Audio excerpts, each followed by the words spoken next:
통정어의 표시는 표의자와 상대방이 서로 짜고 의사표시를 하는 경우를 말합니다. 당연히 표의자와 상대방 모두 의사와 표시가 불일치함을 알고 있습니다. 통정어의 표시는 네 가지 의사표시 중에서 가장 중요하고 시험에도 자주 출제됩니다. 철저히 대비하시기 바랍니다. 상대방과 통정한 허위의 의사표시, 즉 둘이서 짜고 하는 가장매매가 대표적인 경우인데요. 이 가장매매는 무효입니다.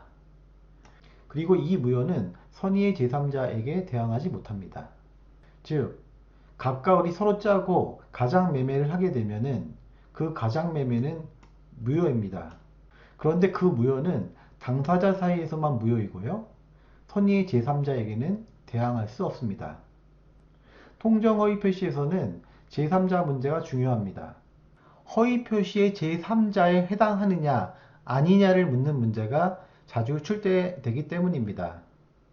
여기에 있는 허위 표시의 제3자는 이렇게 허위 표시의 외형을 믿고 새로운 이해관계를 맺은, 즉 병에 해당되는 사람들입니다.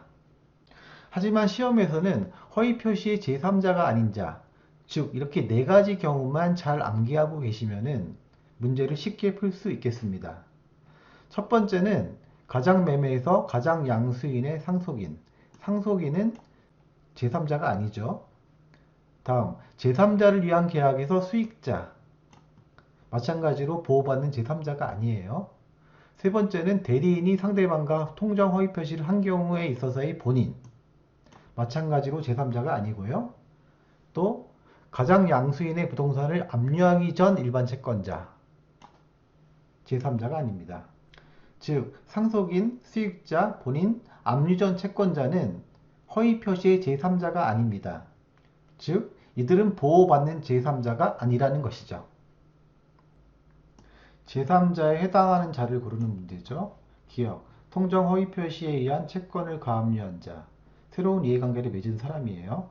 니은, 통정 허위 표시에 의해 설정된 전세권에 대해 저당권을 설정받은 자, 역시 새로운 이해관계를 맺은 사람이니까 제3자에 해당합니다. 디귿, 대리인의 통정 허위 표시에서 본인은 제3자 아니라고 했어요.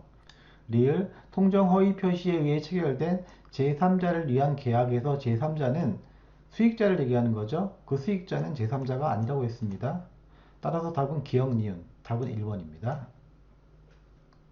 케이스 하나 살펴볼게요. 갑은 자신의 부동산을 을과 통정한 허위의 매매 계약에 따라 을에게 소유권 이전 등기를 해주었다. 즉 갑과 을이 서로 짜고 갑의 재산을 을에게 빼돌린 거예요. 채권자 A 때문에 그랬겠죠? 그 을은 이러한 사정을 모르는 병가, 즉 선의의 병가 미 부동산에 대한 매매 계약을 체결하고 그에게 소유권 이전 등기를 해주었다. 가장 양수인인 을이 병에게 소유권 이전 등기를 해줬대요. 그리고 얼마 후 병은 정에게 소유권을 넘겼다. 병도 정에게 소유권을 넘긴 거죠. 이 경우에 갑과 을의 가장매매는 통정 허위 표시로 무효이기 때문에 을은 갑에게 부동산을 돌려줘야 합니다. 하지만 부동산은 을이 선의의 병에게 이미 넘겼기 때문에 갑은 병으로부터 부동산을 찾아올 수 없습니다. 따라서 정은 갑과 을 간의 가장매매를 알고 있었어도, 즉 악의일지라도 부동산을 취득하게 됩니다. 한편 채권자 A는 갑과 을의 매매 계약을 취소해서 등기를 갑에게 회복시킬 수 있습니다. 하지만 선의의 병에게 등기가 넘어갔으면 채권자 취소권을 행사할 수가 없습니다. 물론 병이 악이라면 병의 등기를 갑에게 회복시킬 수 있겠죠. 갑은 강제집행을 면하기 위하여 을과 통모하여, 즉 을과 짜고 그의 부동산을 매매의 형식을 빌려, 가장매매죠. 을 명의로 소유권 이전 등기를 마쳤고 을은 그 사정을 모르는 병에게, 즉 선의의 병에게 저당권을 설정해 주면서 금원을 차용하였다. 즉 갑과 을이 서로 짜고 갑의 재산을 을에게 빼돌린 거예요. 그런데 을은 이 부동산에다가 저당권을 설정해주고 병에게서 돈을 빌린 거죠. 1번 갑을 사이의 매매 계약은 무효이다. 그렇죠? 가장 매매는 무효입니다. 2번 갑은 을에게 진정 명의 회복을 원인으로 한 소유권 이전 등기를 청구할 수 있다. 당연하죠. 가장 매매가 무효니까 을은 갑에게 부동산을 돌려줘야 합니다. 3번 병이 과실로 가장 매매 사실을 모른 경우에도 병의 저당권은 보호된다. 그렇죠? 병은 선의이기만 하면 됩니다. 즉 무과실일 필요는 없는 겁니다. 따라서 병에게 과실이 있어도 병의 저당권은 보호되는 것이죠.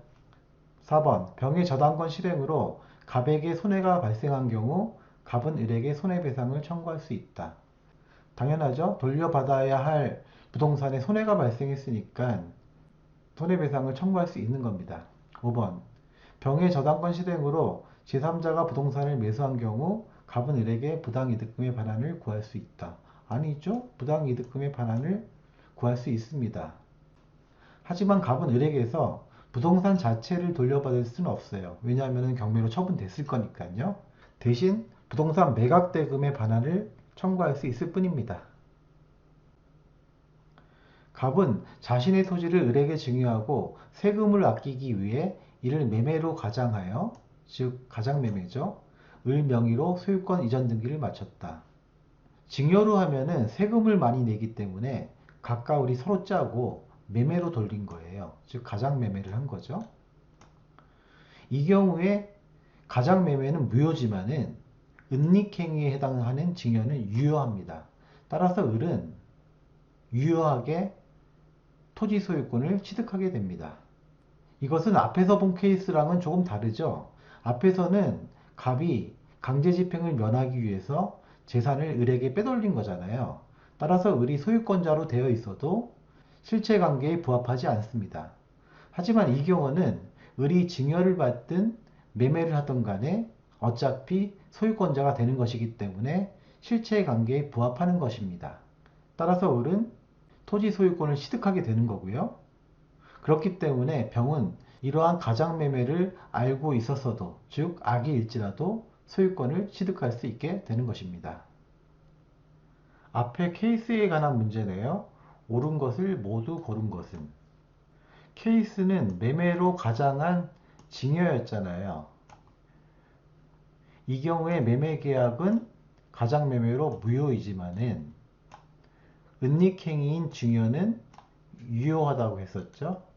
따라서 기억과 니은은 다 맞습니다. 디귿 갑은 병에게 X토지의 소유권 이전 등기 말소를 청구할 수 없다. 그렇죠? 병은 유효하게 소유권을 취득했기 때문에 갑은 병에게 등기 말소를 청구할 수 없는 거예요. 넘어간 거예요, 소유권이. 리을 병이 갑과 을 사이에 증여계약이 체결된 사실을 알지 못한데 과실이 있더라도 병은 소유권을 취득한다. 병은 과실이 있어도 되고 심지어는 악의일지라도 소유권을 취득한다고 했어요. 따라서 디귿과 리을도 맞네요. 답은 5번입니다. 쉽다.